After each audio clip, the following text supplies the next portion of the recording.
What's up everyone, it's been a while but I'm back with another character guide video for the newest member of Genshin's character cast, Hu Tao. This video will cover everything about her artifact and weapon options as well as exactly how you should approach Hu Tao's playstyle and team composition options. My first impressions of her is that she's a very promising character.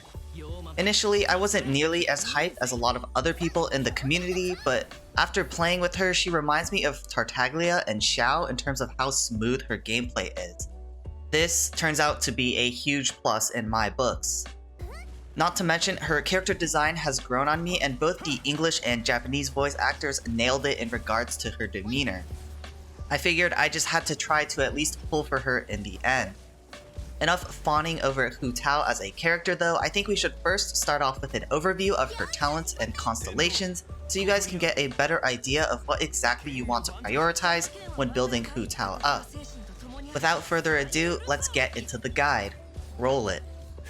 Hu Tao's talents are quite a handful, so let me try and break things down to hopefully make things a little more digestible. Starting off with her elemental ability, Guide to Afterlife, Hu Tao goes into the Paramita Papilio state, which grants her several different effects at the cost of 30% of her current HP. First things first, the two simple changes are as follows. Hu Tao's normal and charge attacks are converted to pyro damage, and she gains resistance to interruption. For the more complicated parts of this ability, we have some number crunching to do.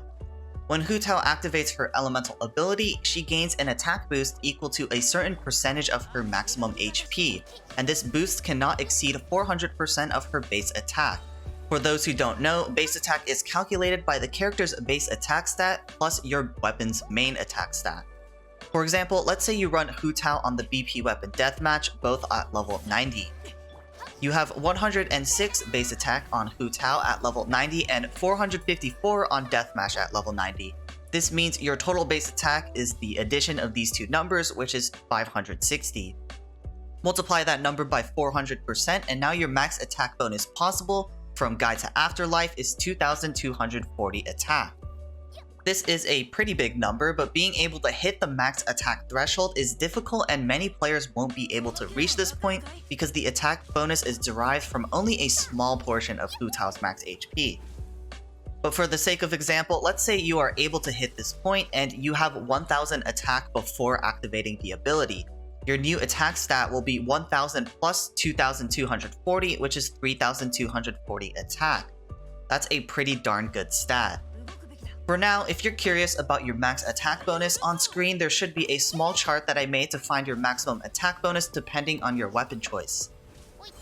Included in the chart is also the amount of max HP you need to get the full attack bonus at talent level 6 and talent level 10. I'll refer back to this as we get more into artifacts.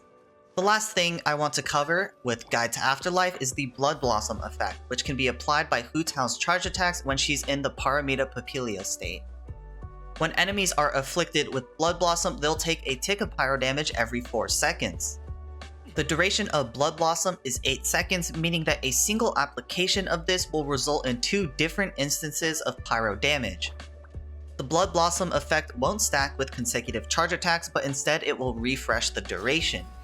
Note that Hu Tao's Paramita Papilio stance lasts for 9 seconds. This gives Hu Tao the opportunity to fully use the 8-second duration of a Blood Blossom proc, then reapply a second dose of Blood Blossom right before her Paramita Papilio runs out of time. Next, Hu Tao's Elemental Burst, Spirit Soother, is a lot simpler. This ability deals AoE pyro damage and regenerates Hu Tao's HP. If you're below 50% HP, then the damage and regen are both buffed. If we combine this burst with her second Ascension passive, which grants Hu Tao a 33% pyro bonus damage if she's below 50% HP, then we can get some pretty nasty numbers. Last but not least, Hu Tao's first Ascension passive grants the rest of the party 12% extra crit rate when Guide to Afterlife ends. You want to pair her with rotational supports and damage dealers to maximize the buff during Hu Tao's downtime.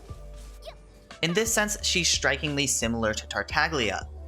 Both are very strong in their stance changes but are very weak during cooldown. Both have a large burst that deals AoE elemental damage and have an increased multiplier. For Tartaglia, it's his melee stance burst that has a larger multiplier. For Hu Tao, it's when she's below 50% HP does she get this larger multiplier. You always want to make sure to activate the Paramita Papilio stance before you burst as Hu Tao to have the extra attack bonus calculated into the damage. Talents are now done and dusted, so let's move on to Constellations. Because talents took so long, I'm just going to brush upon the Constellations. C1 eliminates the stamina cost on charge attacks during the Paramita Papilio state, and this constellation is naturally quite good because the option to charge attack spam without stamina consumption is pretty nice. C2 gives Hu Tao the Blood Blossom effect on her burst, as well as increases the damage of it by 10% of Hu Tao's max HP. In my opinion, just like C1, C2 is also a great constellation. C4 grants the rest of the party another 12% crit rate buff if you defeat an enemy affected by Blood Blossom. Lastly, C6 is just an insurance policy. If you fall below 25% HP or take fatal damage, you gain 200% resistances and 100% crit rate. Of course, if you have the funds, you can get as many constellations as you want, but a good stopping point for any casual spenders is definitely C2. I think the first two constellations are more than enough to complement Hu Tao's kit. Moving on to artifacts, Hu Tao's artifact options are quite interesting considering her emphasis on HP and lack of base attack. Luckily, because her kit does have a heavy emphasis on pyro damage, it consolidates things quite a bit. Hu Tao's most balanced artifact combination is going to be the 2-set Crimson Witch of Flames and the 2-set Noblesse Oblige. This combination gives us great scaling all around, and I think this combination serves as the flexible best in slot. Other sets can outdamage this combination in certain situations, but for the most part you will get good damage all around with this one. The reason I suggest this combination over the 2-piece Crimson Witch of Flames and 2-piece Gladiator is because of Hu Tao's measly 106 base attack at level 90. Compare her base attack to the likes of Diluc, Xiao, and Ganyu, and then you get a ton of less value out of the 18% attack. Of course, this is relative. That is not to say this combination is bad. It definitely still is a viable combination, but I personally prefer the 2-piece Noblesse as I think it provides more in the grand scheme of things. If you're looking to specifically emphasize Hu Tao's normal and charge attacks, definitely take a look at the 4-piece Retracing Bolide. Remember to only use this set if you have a reliable shield character. Shields also help Hu Tao to keep herself at a lower HP value without the fear of dying to a single attack. If you have the correct units for synergy with this set, I think it's a phenomenal choice. The 4-set Gladiator does not provide the charge attack bonus like Bolide does, but it's still a nice option as well if you don't have the correct shield units. Another set that requires the correct support but can be an option for Hu Tao is the 4-piece Crimson Witch of Flames. Now I know you're probably thinking, this set sucks, Hu Tao can only get 1 stack on the 4-set bonus. And you would be correct in assuming this, but honestly it's not as bad as people make it out to be. The reason I suggest this is because the rest of Hu Tao's artifact selection is thin in options. This 4-piece is great but not the best. It serves as sort of a middle line between the extremely niche sets like 4-piece Lava Walker and the extremely balanced combination of the 2-set Crimson Witch plus the 2-set Noblesse Oblige that I mentioned before. I would suggest the 4-set Lava Walker, but honestly I'm not too much a fan of these types of sets. Don't get me wrong, the set has the potential to outdamage pretty much everything I listed, but in some cases where you can't constantly keep pyro on the enemy, your damage just plummets a ton. Plus, using Lava Walker also pushes the team away from elemental reactions in order to keep the pyro on the enemy, which is something I'm also not a big fan of. If you have great pieces for this set, go for it. I just personally choose to steer away from this set, that's all. For artifact stats, the Hourglass slot wants HP percent, the Goblet slot wants pyro damage bonus, and the Circlet wants crit rate or crit damage. The reason we don't want to just run double HP percent or triple HP percent here is because pyro damage and crit stats are just still so valuable. Think of HP percent as attack percent for Hu Tao. You don't want to run triple attack percent on your other DPS characters, and the same thing applies here for Hu Tao in terms of HP. Going back to the chart I mentioned earlier, this is why I say don't worry about getting to the max attack bonus. Most of the time, 1 HP percent piece won't get you to the max attack bonus.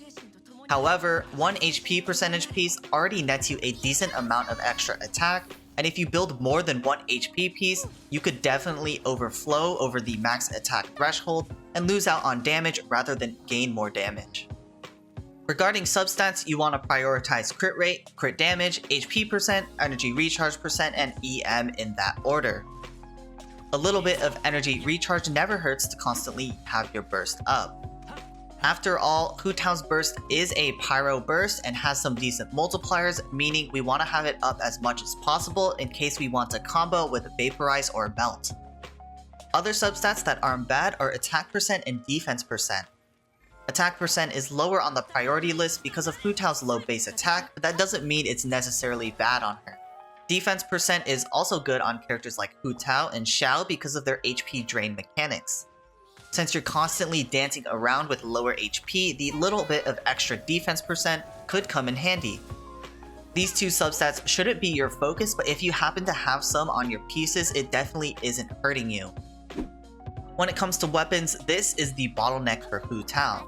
What I mean by this is that Hu Tao's best weapons are pretty hard to come by. Does that mean free-to-play players and low spenders are left in the dust? Not necessarily, but your options might pale in comparison to that juicy spear on the weapon banner, rightfully dubbed as the Staff of Homeless. Jokes aside, I haven't been able to do precise math to rank weapons definitively. That takes a lot of time, and I certainly haven't had that much time recently. So what I'm going to do is I'm going to split the weapons up into 3 different tiers based on their viability. Starting with tier 1, this is the god tier for Hu Tao's weapon options. Of course, the Staff of Homa is going to be her best in slot, no questions asked. Below that, some of the 5-star weapons are going in here because of their insane stats. This includes the Scoured Spine and the Primordial Jade Wing Spear. Last but not least, the 2 4-star weapons I'm comfortable putting in the first tier are the R5 Lithic Spear and R5 Deathmatch. Currently, since about half the cast consists of Liyue characters, it's really easy to maximize the passive. The consistent extra 44% attack and 28% crit rate is just kind of ridiculous. The R5 Deathmatch passive also provides a hefty amount of attack percent and defense percent, plus the weapon yields a ton of crit rate because of its low base attack, allowing you to comfortably go crit damage in the circlet slot for your artifacts. In the second tier, these are still great weapon choices for Hu Tao, and most players should be resorting to these weapons if you don't have the luxury of having every 5-star spear in the game. The tier 2 list consists of the Unrefined Lithic Spear, the Unrefined Deathmatch, Blackcliff Pole, Dragon's Bane, and lastly the Vortex Vanquisher. The reason Vortex Vanquisher is lower than the other 5-star weapons in terms of damage is because the full passive needs shields, and because of her low base attack, the huge attack boost that this weapon provides are put to waste. Of course, this weapon probably still outshines many of the other weapon options, but in comparison to the tier 1 weapons that I listed, not so much. Last but not least, tier 3 is essentially a free-to-play list minus 1 weapon. These weapons are not recommended, but if you don't have any of the weapons I listed before, these are the ones you should target. For this group, we have the Prototype Star Glitter, Favonius Lance, White Tassel, and Black Tassel. Again, if you're curious about your max attack bonus, just find your weapon on the chart and you can see both the max bonus and the required HP to get the max bonus. The image of the chart will also be in the description if you want to download it or share it. With that, weapons should be covered, and that means it's time to move on to the showcase of my own Hu Tao stats and build. Starting off with my Hu Tao's basic stats, you can take a look at her max HP and attack right here.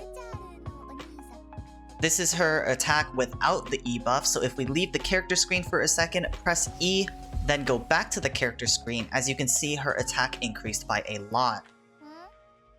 If we go deeper into the hidden stats, this is her crit rate, crit damage, energy recharge, and pyro damage bonus.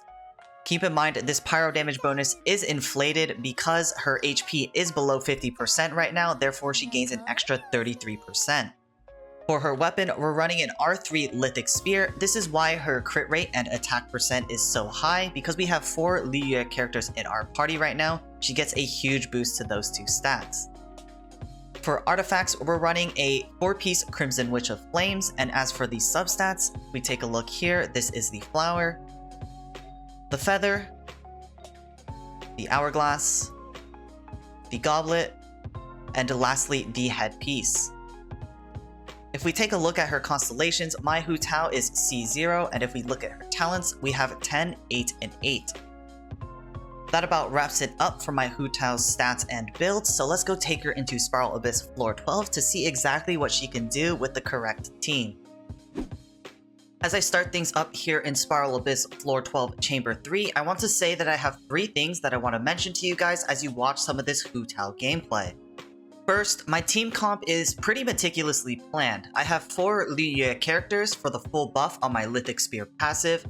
Not to mention I have Xingqiu for some very strong vaporize combos, Zhongli for shields, and Xiangling as a final Liu Yue character that gives me a pyro resonance as well as extra energy for Hu Tao. Depending on what you have, you gotta choose the right partners. If it wasn't evident, this is a vaporize comp with Xingqiu, but if you're looking for something like a melt comp, a unit like Kaya can work phenomenally with Hu Tao. The second thing I want to mention is something I already touched upon as I explained Hu Tao's talents.